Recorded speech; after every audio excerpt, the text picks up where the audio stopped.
So, welcome to the particle tracking software. In this short video, we want to show a general overview of how it works. You may have read the software from this work, in which we offer a detailed description of the software and also additional data relevant for particle tracking analysis. Otherwise, I invite you to check it before starting with the software.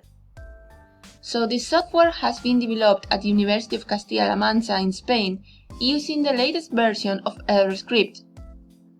As you can see, it's organized in different screens. First, we have the Model tab, in which we have the theoretical model that we use for the calculation of both the coefficient of diffusion and alpha values.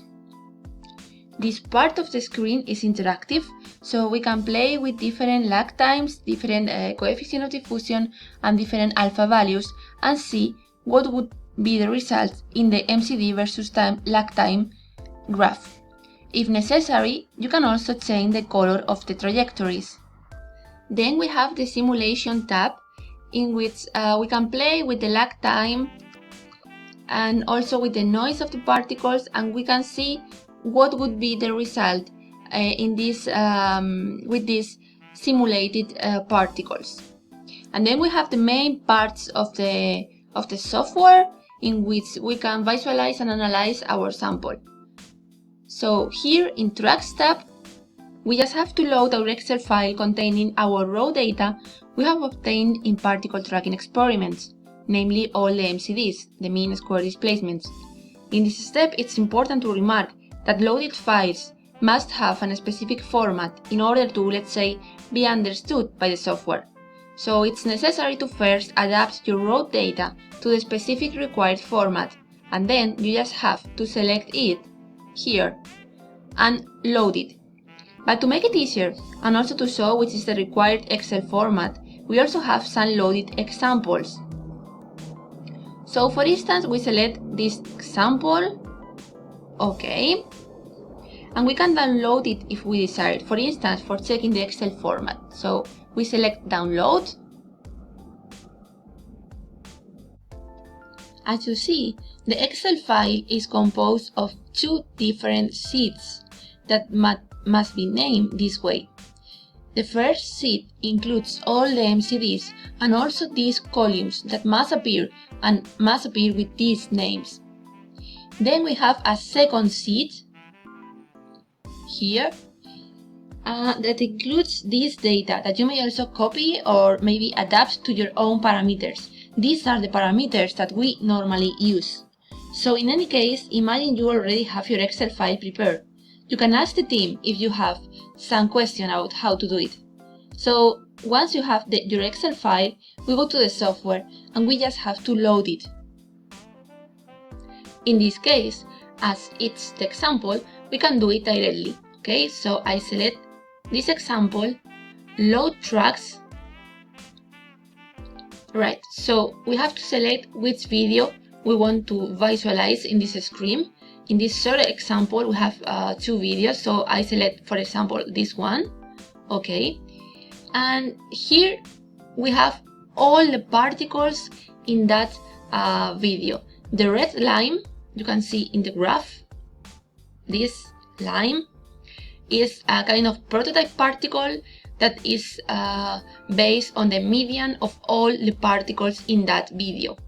Here in the table, where we have all the particles, we can select any particle we desire and we can visualize its specific behavior in the graph, both in its non-linear or linear form.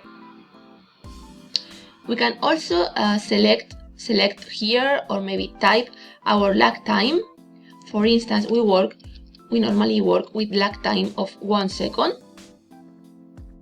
And then in this tab, in model fitting, we can perform the analysis in a very simple and fast way, you will see.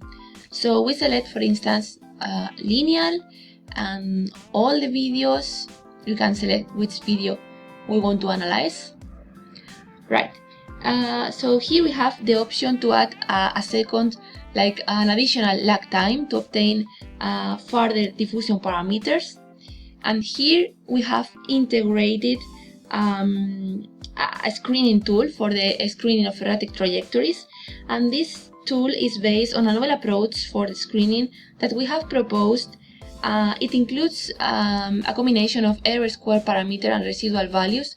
So once again, I invite you to check the related paper, because this screening tool and also this type of parameters are detailed in this work.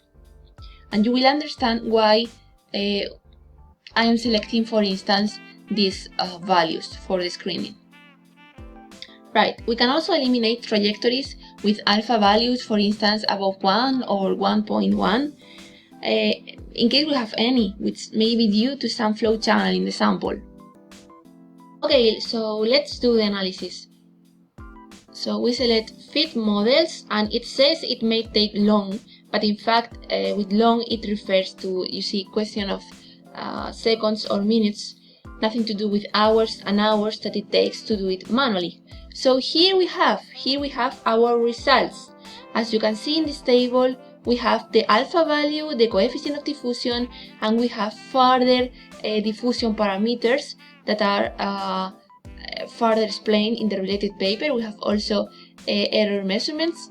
And here it's important to bear in mind that in this table we just have our final results regarding the screened trajectories. We don't have here erratic trajectories.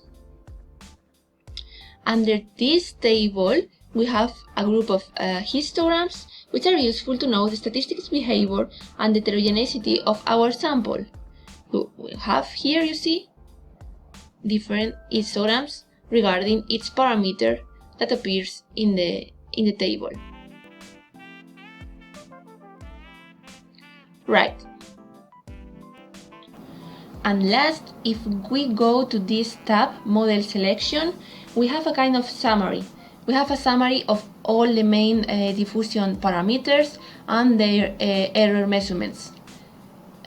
Additionally, here we have a table in which particles appear grouped in base of their alpha values. Here you can select if you want to express your results in terms of the mean or the median, depending on your results. So this screen, what does at last is to answer the question, is my sample diffusing or not? For instance, as you see here, we have high coefficient of diffusion and high alpha values. So this is indicative of a diffusive sample, what makes sense, bearing in mind that we have selected for the example a diffusive example. Right, so then we have in this tab the contact of all the team members. As you can see, we are a multidisciplinary team, so for any tab you may have any comments or suggestion, please do not hesitate to contact us, and we'll be glad to receive feedback or to personally help you at the beginning with the app, maybe with the adapting the Excel file. And moreover, there is a support tab here that includes some basic instruction, and we will also include here this video and also a link to the related paper. And that's all. We hope you enjoy it and you find it useful for your particle tracking experiments. You just have to contact any member of the team for any doubt, and for having access to it, you just have to ask for any member of the team, and it's free, so we highly encourage you to give a trial to this software.